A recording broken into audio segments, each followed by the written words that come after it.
চমু চাপি আহিছে 2024 বিধানসভা নিৰ্বাচনৰ দিন। বিধানসভা নিৰ্বাচনৰ বাবে সাজু হৈছে প্ৰতিটো ৰাজনৈতিক দল। সমষ্টিয়ে প্ৰাৰ্থিত্ব প্ৰত্যাশীৰ গুণাকথা।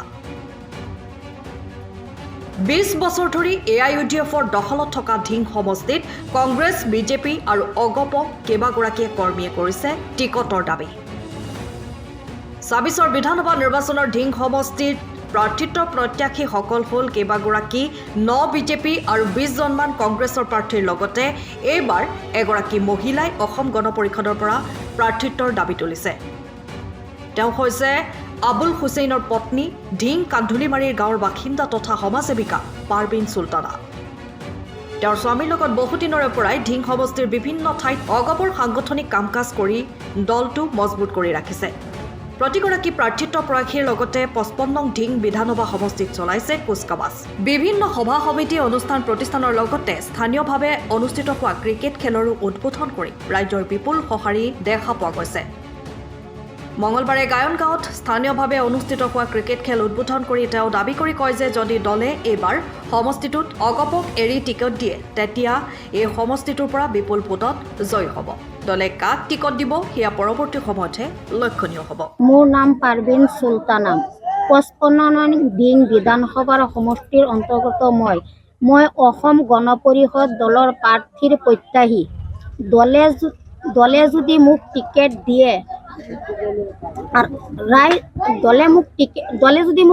দিয়ে ৰাইজৰ সঁহাৰি পাই আছো। মই ৰাতিপুৱা 5 বজাৰ পৰা ৰাতি 10টালৈকে মই ৰাইজৰ ঘৰে ঘৰে ঘূৰি আছো। ৰাইজে মোক সঁহাৰি দিছে, তুমি টিকেট লৈ আহা, তোমাৰ লগত আছো। শীৰ্ষ নেতৃত্বই যদি মোক টিকেট দিয়ে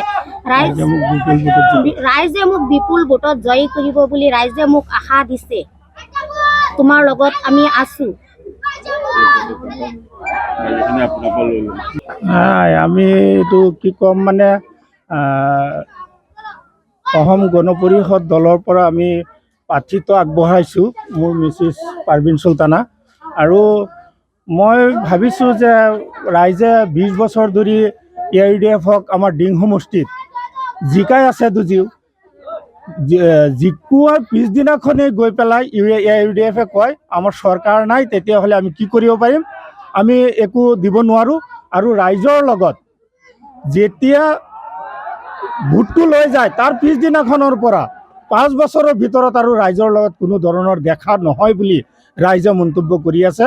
মই ৰাতিপুৱা 5টা বজাৰ পৰা যেতিয়ালৈকে ৰাতি 10টা বজালৈকে মই যে ঘূৰি আছোঁ, ৰাইজে এটা কথাই কৈ আছে যে আমিনুল হাজি ধিং সমষ্টিৰ বিধায়ক কোনো কাৰণতেই ৰাইজৰ লগত কোনো ধৰণৰ সম্পৰ্ক ৰখা নাই আৰু ৰাইজে এইবাৰ খুব সম্ভৱ মানে AIUDFক ভোট নিদিয়ে বুলি। আৰু আমাৰ কংগ্ৰেছ দলক মানে আজি বিগত ইমান বছৰ ধৰি চৰকাৰো কৰি গৈছে, কিন্তু আজিলৈকে মুছলমান মানুহৰ কোনো ধৰণৰ ভাল কিবা কৰিছে বুলি মানে কোনো দেখা পোৱা নাই। আৰু ৰাইজে কৈ আছে যে আমাৰ কংগ্ৰেছ দলকো ৰাইজে মানে ভোট নিদিয়ে বুলি। আমাৰ AGP দলক যদি টিকেট দিয়ে তেতিয়াহ'লে নিশ্চয় ৰাইজে মানে সঁহাৰি জনাইছে, ৰাইজে ভোট দিব বুলি মানে আশা প্ৰকাশ কৰিছে। সময়ৰ খবৰ সময়ত পাবলৈ ফ'ল' কৰক টাইম অফ আছাম।